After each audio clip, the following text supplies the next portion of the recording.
dream. We are the nation, we are part of this. Yes, we are so amazing. That's the least we shall be. At the heart of the nation, changing history. How can they say that we are finished? We have just begun. When we have nowhere else to run to, we have nowhere else to go. So get out of the way of the land of our dreams. We are the nation, we are part of this. Oh, we are the nation, we are part of this. Whoa, carry the sun. Why not this one? Okay. Which one? Inga, is this show starting here? It's going to be a great piece of art, at the same time a form of entertainment, and to crown it all, I think it's something that will be referred to every 1st of October for as long as we all live on earth. Okay, what I do here is art directing, and when you have to deal with crowd and co, we seem to flow into the work of assistant directors too, because the people now becomes the object of painting. So the way you position them and what you want them to do to follow what the director wants, all these things matters. So that's why you see me running around and stuff like that. For instance, where you saw the market today, there was no market, nothing like that. We had to create it. The major challenge on set has been cash and logistics. Cash because we have a $2 million budget, and we have proceeded in spite of the fact that we do not have all of our budgets, and we have decided to go ahead in a step of faith, and well, we're getting close to the end, so I don't think it's too early to say our faith has paid off. And then secondly, logistics, because of the number of people on set. We're talking about 100 people, excluding extras, which we have hundreds of, and excluding the one-liners, visitors, and all of that. In terms of look, I decided the look before we even came on set. It's a trailer. Normally, trailers are known for like high contrasts, shadows and lights, you know, sharp lights and shadows.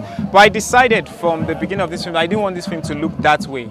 I wanted a less contrasting kind of film where I used actually lights to fill up the dark area. So it's more like it's a natural, realistic kind of look.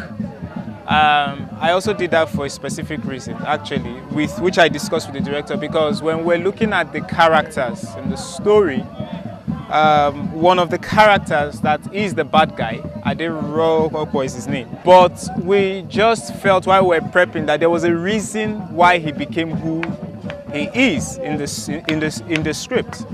And so I didn't want to actually, you know, I just wanted to use light to enhance his person and to still present him as this very handsome guy, you know, that issues of life, circumstances and experiences in life changed him. And so we decided to go for that look and that feel. Once, I was the only one on set, and not only did I have to do makeup for like about 4 or 5 principal actors, I also had to do a death scene, and one of our principal actors, a very big Nollywood star, was flying out that night.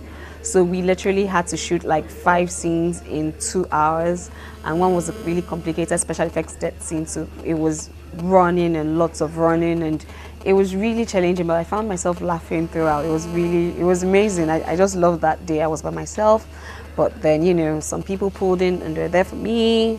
She was pretty awesome, the costume wardrobe mistress, and then Victor also, who is in production, and then it was just really a great time. Actually, thank God for the internet.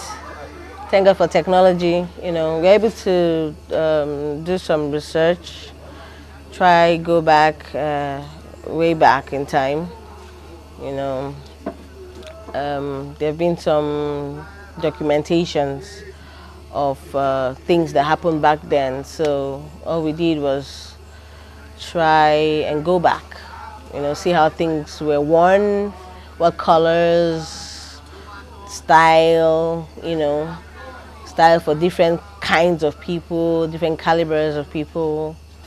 You know, that's basically it. But the interesting thing is, what we're wearing now is so much like what was worn in the 60s. So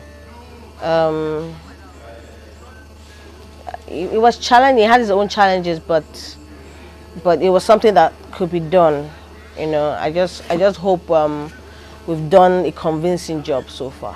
Cultural significance is that all tribes are involved in the movie. It's not just like a Yoruba film or whatever. It's very stressful, very strenuous, and very time-taking. But obviously we know we're making an history and we're going to be very happy afterwards. It tells the story of Nigeria, pre-independence, and says to us, look at ourselves. Have we lost it? Where are we going? Can we retrieve it? And for me, that is a fact that made me to be part of it.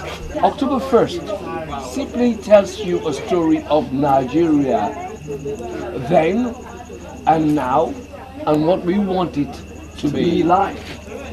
That's why we're here. Sing it out now.